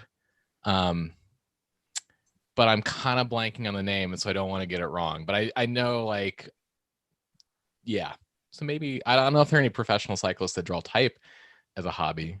Now I don't know. that would be the subject for a talk that I would definitely want to see. I'm also realizing that my talk was very, very short. I think I was supposed to talk quite a bit longer, but it's the last one of the day, right? It's not gonna break anyone's heart. Ooh. No, it's the last one, so we can drink earlier. But perfect. Yeah, yeah. And also, well, you know, there's Miguel Reyes. He likes to play. He DJs like a rap. That's very on type design, I think. And there is another guy, Hector Gomez, who will be playing tomorrow live at the party. He's a very good DJ. I don't know why music and type design somehow they are very linked. Well, you have to listen to something while you're working on fonts, you know. So, like, yeah, every type designer has some kind of like their go-to mix for kerning, or their go-to thing for lets them draw or whatever. And really, I find that listening to interviews is kind of my thing that I've been getting into more lately. Like I love listening to Howard Stern interviews when I'm working on fonts. It's a good productivity hack. There's a question in the chat that I want to hear your answer to. What is it? I'm going to totally mispronounce the person's name who asked this question, so apologies in advance. Someone can save me from this. Chihuro? Like, again, butchered. I'm sorry. Chihuro. See, yeah. This as a teacher, this is my worst. The day I fear the most is the first day when I go in and have to take attendance the first day, because I'm like, I'm gonna get like 5 names wrong. Sometimes what's gonna happen is you're gonna get a student whose name is Jihad. And this happened to me once at Micah, and you're like, oh, Jihad. Like, your parents must have been super hippies in the 70s. It's like, oh no, I don't go by Jihad anymore. I'm like, okay, that makes sense. That's my best student story. Anyway, the question was how to balance being a dad and being yourself. Real quick, I've also experienced just sheer terror at a roster full of unpronounceable student names. And one time for that year of class, I gave everyone rap nicknames like like Murder M, or like Killer something, you know, or Ghostface so-and-so. And they really got on board with that. It was fun. And I never learned their real names at all. So when I see them in real life now, it's always like, whoa, Special K, what's up? You know. Anyways, to balance being a dad, the first part of that is to know that being a dad is at least between 100 and 1,000 times more important than anything I'll do as a type designer. So there's a list of priorities in there. But I think for parents, a job where you can define your own hours to some extent, and you can work at home like we all kind of do now, it can be very ideal for parenting. It can be really, really helpful. We have a huge number of kind of things that are working in our favor right now. First of all, our little girl is in a super small daycare class, so we have childcare. That's the blessing of a century, you know. The second thing is we have family in the area. So these are like, I don't know kind of what we would do without those two things. But the best thing about type design, I think, is the ability to own your own work and to release your own work and then to sell the same thing over and over. That is a digital thing. You don't even have to store any merchandise. Like there's so many things about the type design business that make it very elegant and make it dovetail beautifully into parenting, I think. When I think about some of my other friends that are working at Facebook or whatever, or have these really like demanding design jobs, it seems super rough. It's very common in the Bay Area to be on a bus that takes you to Apple, and you're sitting on the bus for like 2.5 hours a day. You know, that's tough. So I really prioritize a low stress lifestyle that makes me definitely a better parent, and just a low bullshit lifestyle. The ability to edit bullshit from my life, I think, is the most important skill that I could ever have. So whether that's doing something as small as unsubscribing from a newsletter, or just something that's going to decrease the amount of email I have to sort through on a daily basis, or something as big as saying, you know what, no, I don't want to work on this project because for whatever reason, you know, there's a million reasons to not take on a project. You know, a lot of time there'll be some like spidey sense or some alarms going off in your head saying like, oh, this client is actually going to be a lot more trouble than it's worth. So being able to listen to those things and having some sort of backup plan, which is your retail font business, that's huge. So to everyone, I say, own your own work. Please release your own work. I know that it is more work and it's more complicated to do it, but just that is the coolest thing to me about type. There's another question here. What's your favorite type of work and why? I think the best stuff is right at the beginning, where you're like, oh, I have this awesome idea for a new typeface, and then you spend like a couple hours drawing, and then you go into RoboFont for the first time and you start to like type out the very first words, like the magical feeling of being able to type with this thing you just made is really, really fun and really addictive, and I have not got tired of it at all. Maybe I will at some point, but I haven't yet. So that is my favorite type of work, is just the very beginning, like 0.1% of work. And then there's the rest of it, which is not as much fun. And the last 5 and 10% is just fucking hell on earth. I hate it. Yeah. But you have to do it, because then it allows you to go on to a new project. Yeah, that's it. Any other questions? Anything you're curious about? We were getting a little bit into personal stuff there. That was cool. I'm okay with it. We could go deeper if you want. Best places to find cool inspiration. Inspiration is definitely everywhere, but I think the worst place, let's go worst places to find inspiration. Instagram, Pinterest, any design magazine is a terrible place to find inspiration. I much prefer to find inspiration, and it just kind of happens naturally. I mean, for me, traveling to Mexico last year was like this really, really huge thing, not just from like seeing signage or kind of all the vernacular typography that you think of when you think of like Mexican sign painting and stuff like that. But just like I saw at La Trastica, learning a different way of kind of using a pen and rotating the flat brush and stuff, it's hugely inspiring to me. So I think actually conferences can be tremendous from that, but not the talks. It's more like the personal conversations that you can have with different designers, different backgrounds and stuff like that.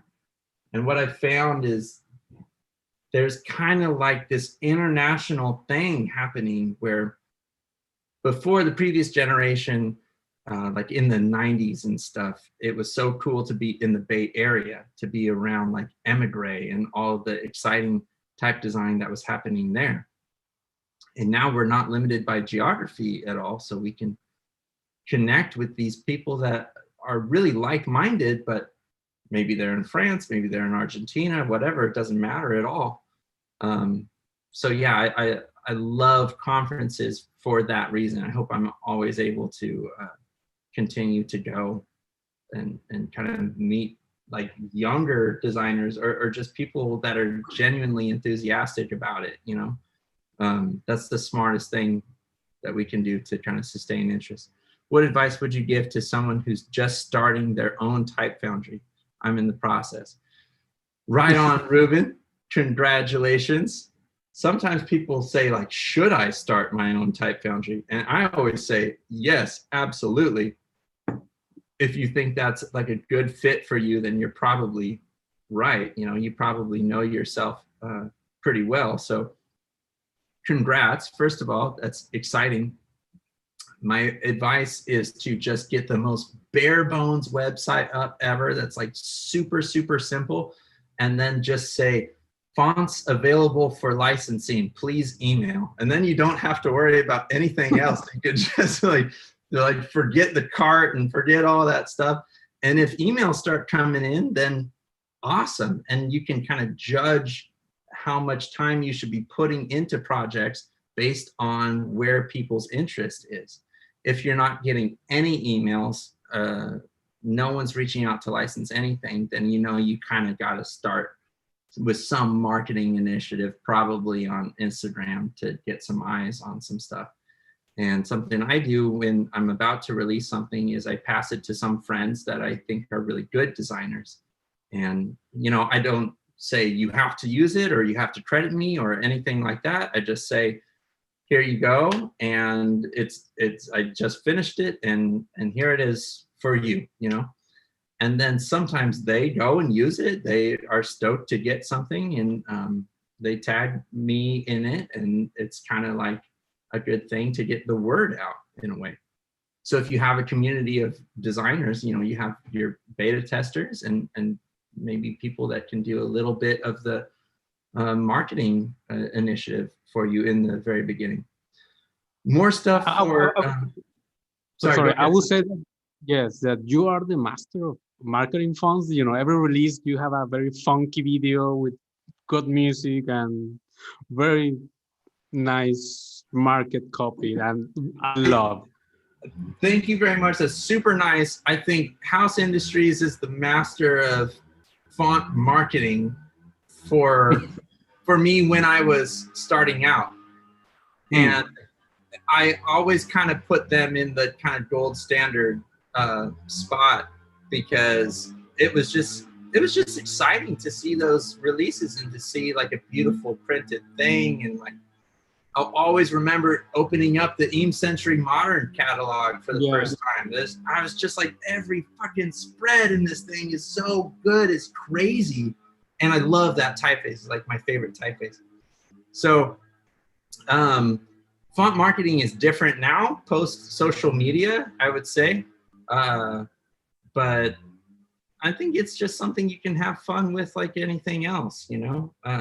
It doesn't have to be boring, that's for sure. That was kind of my thing that I started Ono with, was like in opposition to, I want to be everything that fonts.com is not, you know?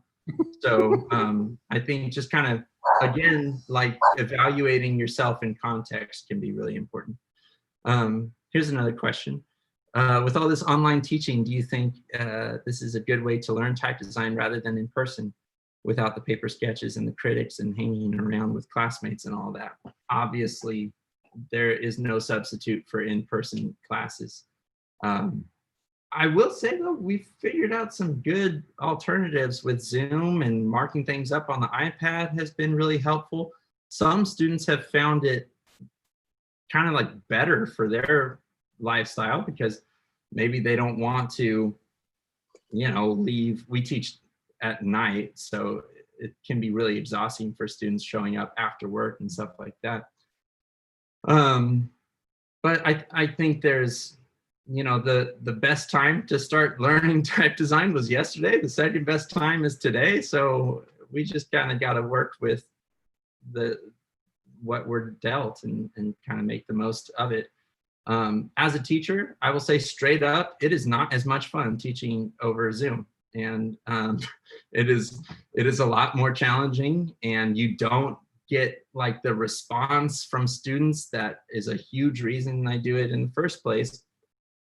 But we'll get through this time, and there is some end in sight, maybe, hopefully, and it'll go back to normal. But yeah, we can make Zoom work temporarily. Cool. Of all the things that you do besides designing type in your company, which is the one you like and which is the one you dislike? I really like writing, actually. And that is kind of something that's really challenging for me. It's something I'm always working on, but writing is pretty fun. And then the editing process, I also kind of enjoy. To really like make something as short as possible is can be a fun challenge. I write, you know, obviously all the stuff on social media, that's just kind of the short form, but I enjoy writing the process articles for the fonts, and those can get pretty long and pretty detailed. So yeah, obviously I think writing is one of the funnest things, but the things that I dislike the most are I find it really uncomfortable to say no to things. Like the act of saying no is really hard, but then I feel great as soon as I like click send, you know. I really don't like preparing estimates and like telling people how much money things are going to cost, because it's always more money than they want it to be. And if it's not, then I didn't really price it properly. That's something that I feel like I've never really gotten good at. I'm not great at the client relationship thing. I'm not great at making clients feel really heard. Some people are excellent at that, and I'm still definitely working on it. But it's also why I'm trying to focus way more on direct sales right now, instead of having custom stuff be the bedrock of my business. A lot of foundries rely heavily on custom work, and those can be hugely profitable jobs that can sustain a business for a long time. I've just had kind of bad luck with getting those projects. I feel like I've been rejected for them a lot, like especially this year. In a good year, I'll have like 2 custom jobs, and I think this year I've had 1, and it was kind of small. So yeah, I'm like, honestly, I'm feeling a little bit done with the custom type thing, but it's mostly because I've been focusing on direct sales, selling through my website, and that is working okay so far. Yeah.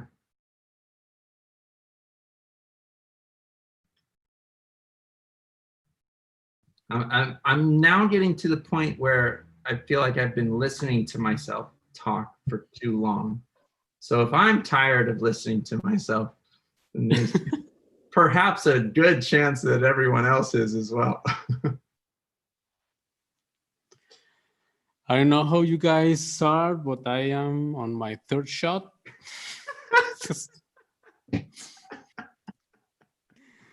Man, even over Zoom, Mexican type conferences are definitely the most fun. Salucita. Yeah, I was gonna say it's never the talks. It's always, oh my God, what is that? What Of is course. that? I like how there's not even a label on it. Mezcal. No. Oh, okay. Oh, you got it. How to use, James? We don't have any label for good mezcal. There is a live, how do you say, alacrán in English? Oh, a la madre. Scorpion, some kind of. Oh, oh, wow. Oh, shit. Yeah, scorpion. Damn. It's in there. That is crazy, man. I want to try it. I want to try it really bad. Try it, obviously. Well, I would absolutely love to, man. God, this is just, it's just breaking my heart. ¿Qué es eso, Iván? Sotol. What's that? Mezcal. Mezcal, Scorpion, mezcal. That Mezcal and the good stuff. Yeah, the good stuff. It's usually on label here in Mexico. So. Oh, there you go. There's one other question. What about future fonts? Can you speak a little bit more about that project? Yeah, I should have talked more about future fonts, but to be totally honest, I'm not super involved in it anymore. And the only reason I wanted to kind of get a bit more distant from it was because of having children now, and it took up a lot of time in the beginning. And I realized I only have really energy for like my own type Foundry. Everything else is kind of second to that. So Future Fonts first was a project with Travis and Lizzie in Portland that are type designers, or Lizzie is more of a user interface designer. Travis is more of a programmer and a type designer. They started a platform for releasing typefaces in progress. And it's like a kind of obvious idea, I think, because there is just a need for people to judge the interests in typefaces before they really commit to making them. Because sometimes what performs well on future fonts is totally not what you would expect it to be. I've noticed that with my own typefaces a ton. Like there are some kind of basic grotesque typefaces that do pretty well on there too. But there's also like Digestive is one of like the most popular things on there. My typeface named Ekman Psych really only got traction because there were people buying it there. I never would have even worked on it in the first place without future fonts. So yeah, it's a nice place to see a nice collective of type designers all over the world, very diverse group of type designers. Yeah, I'm not so involved in it now. I was on like the review panel for a bit, and now I'm even kind of like just getting away from that a bit because I think they do such a good job already reviewing everything. But please, if you haven't been on Future Fonts in a while or you haven't checked it out at all before, definitely go look at the library because there's some very, very exciting and inventive things happening on there. Make sure you check out the typeface Blast if you get a chance, and definitely Cedar from Ben's co-founder of XYZ, Jesse. So yeah, all sorts of cool stuff on there.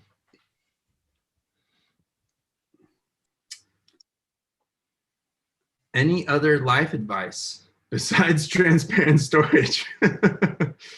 No life advice. The thing I think about all the time is to ride the horse in the direction it's going. And that's just kind of, I think, the best life advice that I've ever had. So yeah, I think maybe on that we could call it. Santiago, what do you think? Yes, I believe that we should call it the night. And James, thank you so much. Thank you. Oh, totally my pleasure. Thank you for having me. See you next year. All right. I love the sound of that. Cheers. Yeah, cheers. Thank you so much, everyone. Thank you, Ivan, all the Mexican gang, Ben. See you tomorrow. Thank you so much. Nos vemos mañana. Chao. Nos vemos mañana. Bye.